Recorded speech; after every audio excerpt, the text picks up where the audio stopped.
जीतूंगा मैं खुद से ये वादा करो। जीतूंगा मैं खुद से ये वादा करो।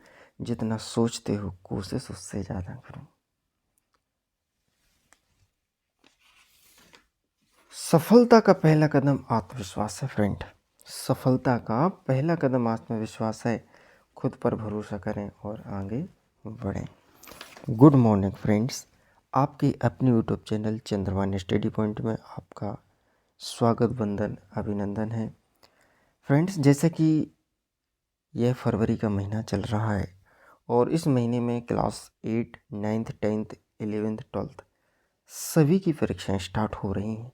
बहुत ही कम समय है फ्रेंड आपके पास पढ़ाई करने के लिए। यह विद्यार्थी जीवन है और विद्यार्थी जीवन में सिर्फ अपना उद्देश्य पढ़ाई होना चाहिए। आगे बढ़ना है अपन को, समस्याओं से लड़ना है फ्रेंड। चिंता बिल्कुल नहीं करना है, टेंशन बिल्कुल नहीं लेना है। दिल से पढ़ाई करें, अच्छे से पढ़ाई करें तो निश्चित ही आपका परसेंटेज अच्छे से बनेगा फ्रेंड। गलत लोगों की संगति ना करें, अच्छे से पढ़ाई करें। जो भी प्रश्न नहीं बनते हैं आप सर से पूछ सकते हैं, अपने कक्षा में फ्रेंड से पूछ सकते हैं जिनसे बन सकता है। तो पूछने में कोई बुराई नहीं है फ्रेंड्स। आपसे नहीं बनता है तो आप अवश्य पूछें। तो चलिए फ्रेंड्स, आज की वीडियो में हम कक्षा 8 की विषय समाज विज्ञान के कुछ महत्वपूर्ण प्रश्न उत्तर यहाँ पर हल करेंगे फ्रेंड्स। सही विकल्प यहाँ पर हल करेंगे जो रिक्त स्थान एक वाक्य में भी आ सकते हैं। बहुत ही महत्वपूर्ण प्रश्न है। तो फ्रेंड्स, आप वीडियो को पूरा देखें। आप वीडियो को पूरा देखें फ्रेंड्स, और वीडियो अपने दोस्तों के साथ भी शेयर करें ताकि उनको भी यह नॉलेज हो और वो भी अच्छे से अपने मार्क्स ला पाएँ। तो चलिए फ्रेंड्स, वीडियो स्टार्ट करते हैं। पहला प्रश्न है, महत्वपूर्ण दस्तावेजों को सुरक्षित रखा जाता है। महत्वपूर्ण दस्तावेजों को सुरक्षित रखा जाता है अभिलेखागार में। संग्रहालय भी सही है, लेकिन पहले प्राथमिकता अभिलेखागार को देंगे। महत्वपूर्ण दस्तावेजों को सुरक्षित रखा जाता है अभिलेखागार में। सेकंड प्रश्न है, ईस्ट इंडिया कंपनी भारत आई थी 1600 ईस्वी में। कब आई थी? 1600 ईस्वी में। ईस्ट इंडिया कंपनी भारत आई थी 1600 ईस्वी में, ठीक है ना। प्लासी का युद्ध कब हुआ था? तीसरा प्रश्न है, प्लासी का युद्ध कब हुआ था? तो राइट आंसर होगा आ नंबर का 1757 में। कब हुआ था? 1757। प्लासी का युद्ध 1757 में हुआ था। प्लासी का युद्ध कब हुआ था? 1757 हुआ था। ईस्ट इंडिया कंपनी भारत कब आई थी? 1600 ईस्वी में आई थी। और अभिलेखागार, महत्वपूर्ण दस्तावेजों को सुरक्षित रखा जाता है अभिलेखागार में, ठीक है ना फ्रेंड। चलिए, और हम अपने कुछ प्रश्न भी आपको बताते चलेंगे, जैसे कि पानीपत का प्रथम युद्ध कब हुआ था? पानीपत का प्रथम युद्ध 1526 ईस्वी में हुआ था। कब हुआ था? ठीक है ना। जैसे प्लासी का युद्ध कब हुआ था? 1757 में। प्लासी का युद्ध कब हुआ था? 1757 में। प्लासी का युद्ध 1757 में बंगाल के नवाब सिराजुद्दौला और अंग्रेजों के मध्य हुआ था, जिसमें अंग्रेजों की विजय हुई थी, ठीक है ना। हाँ, चलिए, पानीपत का प्रथम युद्ध कब हुआ था? 1526 में। पानीपत का प्रथम युद्ध, पानीपत का प्रथम युद्ध हुआ था 1526 में, ठीक है ना फ्रेंड्स। चलिए, प्लासी के युद्ध के बाद फिर बक्सर का युद्ध हुआ था फ्रेंड। हम आपको क्वेश्चन डाउट ना रहे इसलिए हम आपको लेके चलते हैं, ठीक है ना फ्रेंड्स। 2 प्रश्न ये हमने आपको बता दिए एक्स्ट्रा, है कि नहीं, ठीक है ना। तो प्लासी के युद्ध के बाद बक्सर का युद्ध हुआ था फ्रेंड। कब हुआ था? बक्सर का युद्ध हुआ था। प्लासी के युद्ध के बाद बक्सर का युद्ध हुआ था। चलिए, नील का पौधा उगता है। प्रश्न नंबर 4 है, नील का पौधा उगता है। तो नील का पौधा कहाँ उगता है? उष्ण कटिबंधीय क्षेत्र में उगता है। कहाँ उगता है? आ नंबर राइट आंसर है उष्ण कटिबंधीय क्षेत्र में। देखिए फ्रेंड, अब यहाँ पे देखो, नील से बहुत सारे प्रश्न बन रहे हैं। देखो, नील की खेती कितने प्रकार की होती है? नील की खेती 2 प्रकार की होती है फ्रेंड्स। यदि आपके पास रजिस्टर नहीं लिए हैं तो आप रजिस्टर ले लीजिए, क्वेश्चन को नोट करते चलिए ताकि आप फिर से रिवीजन कर सकें, ठीक है ना। तो अब देखिए, नील की खेती कितने प्रकार की होती है? नील की खेती 2 प्रकार की होती है। नंबर एक है निज। नंबर 1 क्या है? निज। नंबर 1 है निज और नंबर दूसरा है रैयती। ठीक है ना। तो नील की खेती उष्णकटिबंधीय क्षेत्र में उगती है। नील का पौधा कहाँ उगता है? उष्णकटिबंधीय क्षेत्र में। और नील की खेती 2 प्रकार की होती है, निज और रैयती, ठीक है। चलिए, कुछ समय के लिए बिना खेती प्रश्न नंबर 5 है, प्रश्न नंबर 5 है क्या है, कुछ समय के लिए बिना खेती के छोड़ दी जाने वाली ज़मीन को कहा जाता है। तो कुछ समय के लिए बिना खेती के छोड़ दी जाने वाली ज़मीन को क्या कहा जाता है, बंजर कहा जाता है फ्रेंड। ठीक है ना। नंबर 6, तत्व टोपे किस राज्य के सेनापति थे, तो झांसी के। तत्व टोपे कहाँ के सेनापति थे, झांसी के थे। ठीक है ना फ्रेंड। तत्व टोपे किस राज्य के सेनापति थे, झांसी। तत्व टोपे किस राज्य के सेनापति थे, तो झांसी के थे। रानी अवंतीबाई का संबंध किस क्षेत्र से है, रानी अवंतीबाई, प्रश्न नंबर 7 है, रानी अवंतीबाई का संबंध किस क्षेत्र से है, तो मंडला क्षेत्र से है। कहाँ से है, मंडला क्षेत्र से है। ठीक है ना। रानी अवंतीबाई लोधी का संबंध किस क्षेत्र से, मंडला से है। ठीक है ना। रानी अवंतीबाई लोधी जी का संबंध मंडला जिले से है। इन्होंने देश की आज़ादी के लिए बहुत संघर्ष किया है। महान वीरांगना रानी अवंतीबाई महान वीरांगना थी। इन्होंने अपने देश की खातिर अपनी जान निछावर कर दी फ्रेंड्स। ठीक है ना। इनका संबंध मंडला जिले से है। ब्रह्म समाज की स्थापना की थी, ब्रह्म समाज की स्थापना राजा राम मोहन राय ने की थी। सा नंबर राइट आंसर है। ब्रह्म समाज की स्थापना किसने की थी, राजा राम मोहन राय ने की थी। ठीक है ना। ब्रह्म समाज की स्थापना राजा राम मोहन राय ने की थी। ठीक है ना। चलिए, स्वराज मेरा जन्म सदाधिकार अधिकार है का नारा किसने दिया, स्वराज मेरा जन्म सदाधिकार का नारा किसने दिया, बाल गंगाधर तिलक ने दिया है। स्वराज मेरा जन्म सदाधिकार है और इसे मैं लेकर रहूँगा, यह नारा किसने दिया है, बाल गंगाधर तिलक ने दिया है। प्रश्न नंबर 10 है, सुनहरे रेशा कहलाता है झूठ को। सुनहरे रेशा किसे कहते हैं, झूठ या पटसन को। ठीक है ना। सुनहरे रेशा किसे कहते हैं, झूठ या पटसन को। सुनहरे रेशा कहलाता है झूठ या पटसन। फ्रेंड्स, आप वीडियो को स्किप ना करें, आप इसे देखें। ये बहुत महत्वपूर्ण प्रश्न उत्तर हैं जो आपकी परीक्षा की दृष्टि से उपयोग होंगे। आप चाहे तो वीडियो रोककर इसके स्क्रीनशॉट ले लीजिए या आप नोट करते चलिए अपने रजिस्टर में। ठीक है ना। चलिए, सुनहरे रेशा कहलाता है झूठ या पटसन। सुनहरे रेशा कहलाता है झूठ या पटसन। चलिए, सती प्रथा निषेध कानून किस गवर्नर ने लागू किया था। सती प्रथा निषेध कानून किस गवर्नर ने लागू किया था, प्रश्न नंबर 11। प्रश्न नंबर 11, सती प्रथा निषेध कानून किस गवर्नर ने लागू किया था। डलहौजी ने, जनरल विलियम बेंटिंक ने, वॉरेन हेस्टिंग ने और लॉर्ड कैनिंग ने। इसका राइट आंसर क्या होगा, इसका राइट आंसर है Lord William Bentinck. General William Bentinck. ठीक है ना। इनको बोलते हैं लॉर्ड विलियम बेंटिंक। ठीक है फ्रेंड्स। सती प्रथा निषेध कानून 1829 में कब हुआ था, 1829 में। सती प्रथा निषेध कानून किस गवर्नर जनरल ने लागू किया था, तो लॉर्ड विलियम बेंटिंक। 12 नंबर का सही है। और ये किस सन में हुआ, तो 1829 में हुआ था। चलिए, कौन सा प्राकृतिक संसाधन का उदाहरण नहीं है। प्राकृतिक संसाधन क्या है फ्रेंड, देखिए प्राकृतिक संसाधन क्या है। देखो, सबसे पहले तो बताओ संसाधन क्या है। ठीक है ना। प्रत्येक वस्तु जिसका उपयोग मानव की आवश्यकता की पूर्ति के लिए किया जाता है, संसाधन कहलाता है। प्रत्येक वस्तु जिसका उपयोग मानव की आवश्यकता की पूर्ति के लिए किया जाता है, संसाधन कहलाता है। संसाधन कितने प्रकार के होते हैं, संसाधन 2 प्रकार के होते हैं, प्राकृतिक संसाधन, मानव निर्मित संसाधन। प्राकृतिक संसाधन और मानव निर्मित संसाधन। ठीक है ना। नंबर 1 प्राकृतिक संसाधन, नंबर 2 मानव निर्मित संसाधन। अब प्राकृतिक संसाधन किसे कहते हैं, जो चीज़ें हमें प्रकृति द्वारा प्रदान की जाती हैं वो प्राकृतिक संसाधन कहलाते हैं। जैसे पर्वत पहाड़, मैदान, नदियाँ, झरने, वन, जंगल, ये हमें प्रकृति ने दिए हैं। इनका निर्माण मानव ने नहीं किया है। ठीक है ना फ्रेंड। अब मानव निर्मित वस्तुएं कौन सी हैं? मानव निर्मित संसाधन वे संसाधन हैं जो मानव ने खुद निर्मित किए हैं, जैसे कि पुल हो गया, सड़क हो गई, ठीक है ना, पुल, सड़क, इमारतें हो गई, तो ये मानव ने बनाई हैं। स्कूल, भवन, ये मानव ने बनाए, तो ये मानव निर्मित संसाधन है।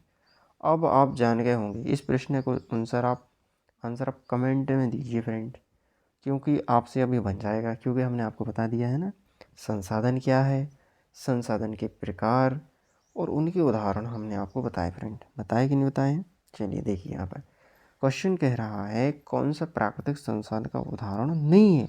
नहीं है, ठीक है ना, क्या है? नहीं है फ्रेंड, ठीक है ना।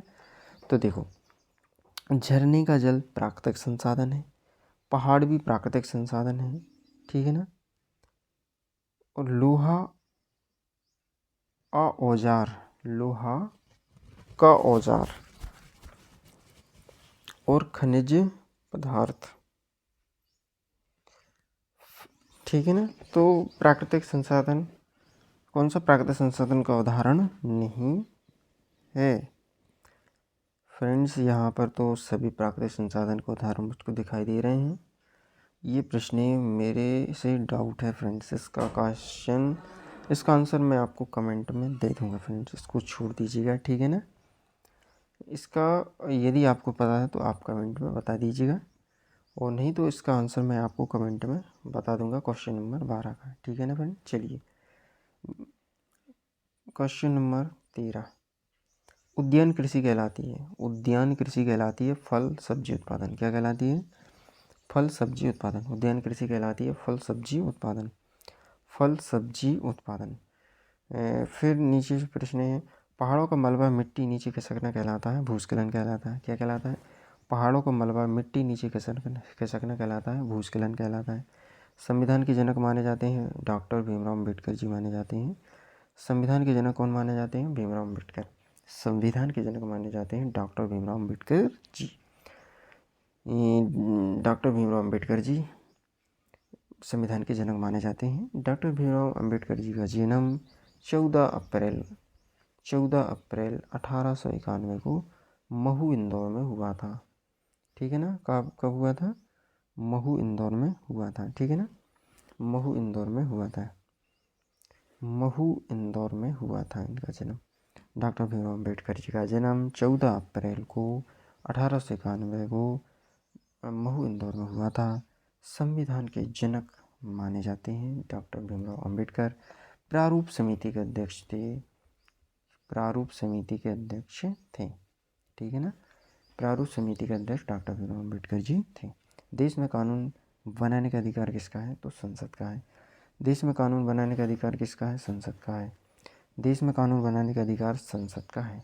संसद के कितने सदन होते हैं? संसद के 2 सदन होते हैं। संसद के कितने सदन होते हैं? संसद के 2 सदन होते हैं। संसद के 2 सदन होते हैं। नंबर 1 होता है लोकसभा, नंबर 1 होता है लोकसभा, नंबर 1 होता है लोकसभा, और दूसरा होता है राज्यसभा, ठीक है ना। लोकसभा और राज्यसभा, ठीक है ना, राज्यसभा, ठीक है ना फ्रेंड्स। नंबर 1 लोकसभा और राज्यसभा, ठीक है। तो प्रश्न क्या था? प्रश्न क्या था? प्रश्न था देश में कानून बनाने का अधिकार किसका है? देश में कानून बनाने का अधिकार किसका है? तो संसद का है। और संसद के 2 सदन होते हैं, एक होता है लोकसभा, दूसरा होता है राज्यसभा, ठीक है ना। दूसरा होता है राज्यसभा। लोकसभा को निम्न सदन बोलते हैं, राज्यसभा को उच्च सदन बोलते हैं, ठीक है ना। राज्यसभा को उच्च सदन बोलते हैं। फ्रेंड्स, वीडियो लंबा भले हो रहा है, ये बहुत ही महत्वपूर्ण प्रश्न है, क्योंकि हम आपको बहुत सारे प्रश्न और बताते चल रहे हैं, ठीक है ना। अब जैसे मध्य प्रदेश में लोकसभा सीटें कितनी हैं? तो मध्य प्रदेश में लोकसभा सीटें कितनी हैं? 29 हैं। और राज्यसभा सीटें कितनी हैं? तो 11 हैं। मध्य प्रदेश की बात हो रही है। मध्य प्रदेश में लोकसभा सीटें कितनी हैं? 29। राज्यसभा सीटें 11 हैं। और विधानसभा सीटें 230 हैं। विधानसभा सीटें कितनी हैं? 230 हैं, ठीक है ना। विधानसभा सीटें कितनी हैं? 230 हैं। सबसे ज़्यादा लोकसभा सीटें उत्तर प्रदेश में है। कहाँ पर है? उत्तर प्रदेश में। सबसे ज़्यादा विधानसभा सीटें भी वहीं पर है, उत्तर प्रदेश में है। चलिए प्रश्न नंबर 17, भारत का सर्वोच्च न्यायालय कहाँ है? भारत का सर्वोच्च न्यायालय कहाँ है? भारत का सर्वोच्च न्यायालय दिल्ली में है फ्रेंड। कहाँ है? दिल्ली में। और मध्य प्रदेश का उच्च न्यायालय कहाँ पर है, ये आप बताइएगा। मध्य प्रदेश का उच्च न्यायालय कहाँ है? कमेंट में बताइएगा, ठीक है ना। मध्य प्रदेश का उच्च न्यायालय जबलपुर है फ्रेंड, ठीक है ना। भारत का सर्वोच्च न्यायालय कहाँ है? दिल्ली। भारत का सर्वोच्च न्यायालय है दिल्ली, और लेकिन मध्य प्रदेश का उच्च न्यायालय है जबलपुर। कौन सी सुविधा जन सुविधा है? तो कौन सी सुविधा जन सुविधा है? पानी, परिवहन, बिजली, उपरोक्त सभी। राइट आंसर होगा डी नंबर का, द नंबर का। उपरोक्त सभी कौन सी जन सुविधा है? कौन सी जन सुविधा है? उपरोक्त सभी। हाशियाकरण का क्या तात्पर्य है? हाशियाकरण का क्या तात्पर्य है? हाशियाकरण का तात्पर्य क्या है? हाशियाकरण का तात्पर्य आंसर नंबर बा, किसी को किनारे कर देंगे, ठीक है ना। वास्को डी गामा कहाँ का निवासी था? पुर्तगाल का निवासी था। वास्को डी गामा कहाँ का निवासी था? पुर्तगाल का निवासी था। वास्को डी गामा पुर्तगाल का निवासी था। 1498 में भारत की खोज की थी वास्को डी गामा ने। वास्को डी गामा कहाँ का निवासी था? पुर्तगाल का। नेपाल का संविधान कब बना था? नेपाल का संविधान कब बना फ्रेंड? तो 1990 में। नेपाल का संविधान कब बना? 1990 में। नेपाल का संविधान कब बना? 1990 में। सत्यार्थ प्रकाश के रचयिता हैं। सत्यार्थ प्रकाश के रचयिता हैं। सत्यार्थ प्रकाश के रचयिता हैं स्वामी दयानंद सरस्वती, ठीक है ना। सत्यार्थ प्रकाश के रचयिता हैं स्वामी दयानंद सरस्वती। स्वामी दयानंद सरस्वती, इन्होंने आर्य समाज की स्थापना भी की है। इन्होंने आर्य समाज की स्थापना भी की है फ्रेंड, ठीक है ना। आर्य समाज की स्थापना भी इन्होंने की है। सत्यार्थ प्रकाश, ठीक है ना, की रचयिता कौन है? स्वामी दयानंद सरस्वती। इन्होंने आर्य समाज की स्थापना भी की है। बंगाल विभाजन करने वाला गवर्नर था। बंगाल का विभाजन करने वाला गवर्नर था लॉर्ड रिपन। द नंबर का राइट आंसर है। बंगाल का विभाजन करने वाला गवर्नर कौन था? Lord Ripon. बंगाल का विभाजन कब हुआ था? 1905 में हुआ था। बंगाल का विभाजन कब हुआ? 1905 में हुआ। बंगाल का विभाजन कब हुआ? 1905 में हुआ।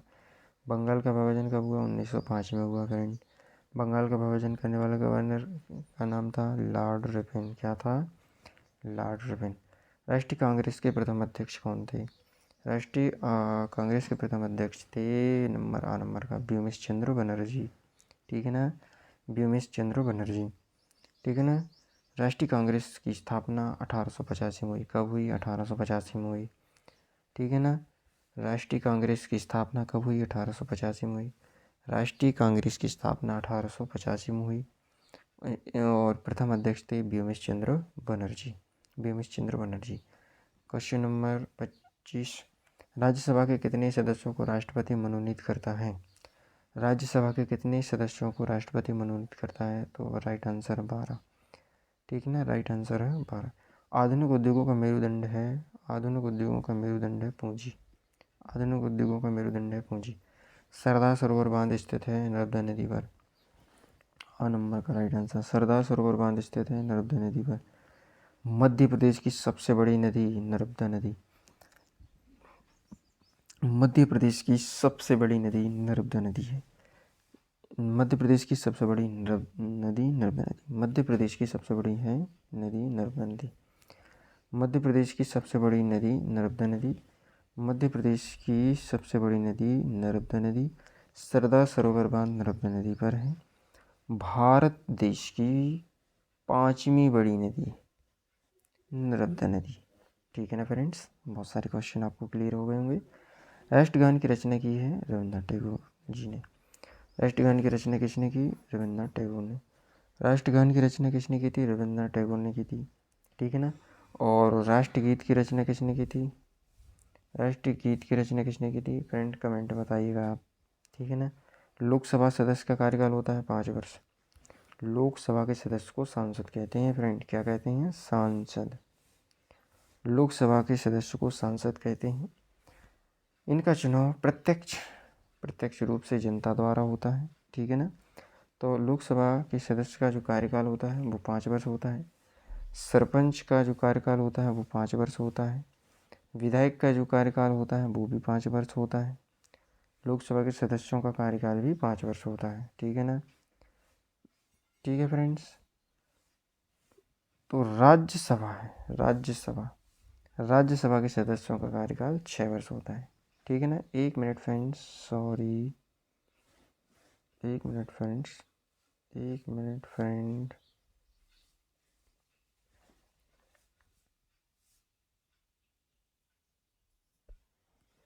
चलिए फ्रेंड्स, कहाँ थे अपन? हाँ, यहाँ थे।